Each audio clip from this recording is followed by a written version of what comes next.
Hello everyone, and welcome back to our channel. In today's video, we will be discussing how to hide contacts on the Facebook homepage when using a PC. Let's dive right in. Step 1. Open Facebook. Step 2. On the left-hand side of the screen, you will find a menu. Scroll down until you see the Contacts option. Step 3. Next to the Contacts text, you will see 3 dots. Click on those dots to open the Contacts settings menu. Step 4. Within the Contacts settings menu, you will see a switch next to the option Show Contacts.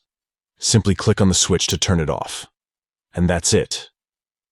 You have successfully hidden contacts on your Facebook homepage on your PC. Now you can enjoy a clutter-free feed without worrying about your privacy.